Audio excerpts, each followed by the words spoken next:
a couple of interesting milestones. Okay, over the weekend, Larry Summers, who had been the Treasury Secretary during Bill Clinton, big cheerleader for Gramm-Leach-Bliley and the Commodity Futures Modernization Act and all this stuff that Ken Lay was wanting passed through Congress and his toady Phil Gramm passed. Larry Summers said after everybody, I mean, Bernie Sanders said it on this program on Friday, I will not vote for Larry Summers. At that point, Larry Summers just said, okay, enough already. I'm not, take me out of the running. So now we'll see. I mean, unless the president has got some kind of personal animus against Janet Yellen, who is the number 2 person at the Fed, she may be the first female director of the Fed, chairman of the Fed, chairwoman of the Fed. And she actually seems to be a fairly well-qualified person who's got a lot of support from people like Paul Krugman, whose credentials and perspectives I have a lot of respect for. So I don't claim to have any personal knowledge of her, but we'll see how that goes. So how did this all happen? How did we get to this disaster point? Back in 1920, the economy had been kind of puttering along, but back in 1920, Warren Harding ran for president. And Warren Harding said, I have the thing that will stimulate the economy. I am going to give you an economy like no other economy you ever saw before. Really simple. Here it is. And this was the bumper sticker. This was the slogan for his presidential campaign in 1920. He was Republican, of course.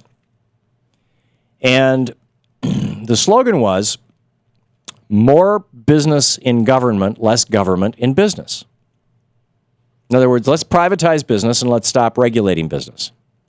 Let's privatize government and stop regulating business. He won. The Republicans did it. And so you had 3 consecutive Republican administrations. You had Warren Harding, Calvin Coolidge, and what was Hoover's first name? Herbert. That's right, Herbert Hoover. So here you got these 3 guys from 1920 until 1929, and they kicked off what was referred to as the Roaring Twenties because they basically deregulated the banksters, they deregulated everybody, they said, we'll look the other way, have fun, and you had people on the stock market. You had a huge bubble in the stock market, and you had a huge bubble in the housing market. And the one in the housing market actually was driving most things. It started down in Florida, and it just spread all up and down the country. And then that burst in 29, and everybody kind of took a serious, sober look at what happened for the next 3 years during the Hoover administration. And then Franklin Roosevelt came in and said, okay, let's clean this mess up. He said, rule number 1, banks that sell stocks, banks that gamble on their own accounts or on behalf of their customers, those banks can no longer be called banks. They're brokerage houses. I mean, you can call them banks. We'll call them investment banks, but they're not really banks. You can't have a checking account with one. You can't have a savings account with one. They don't write mortgages. They don't loan money to businesses. They just do gambling. And they're not protected by the federal government.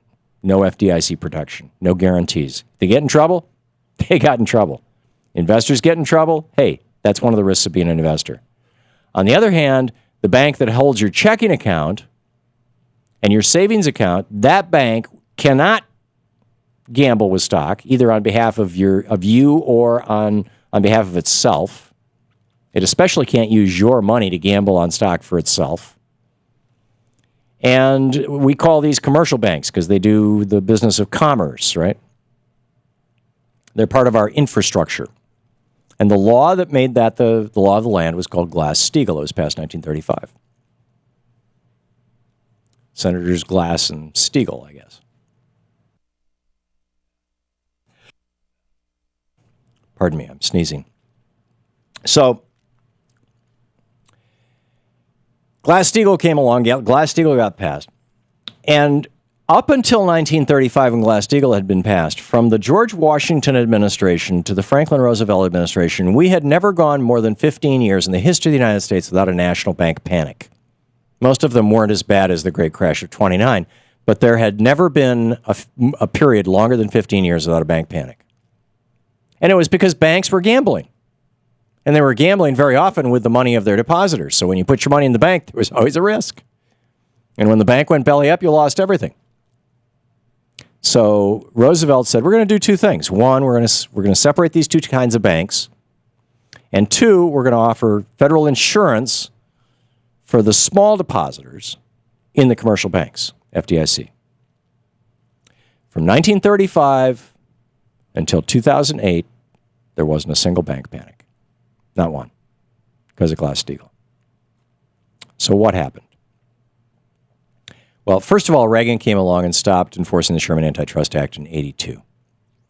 So that in 99 and 2000, when the Commodity Futures Modernization Act and Gramm-Leach-Bliley were passed, which respectively allowed banks to gamble even on commodities that previously hadn't existed, like speculation on mortgage loans, and Glass-Steagall was put to death, when those two things happened,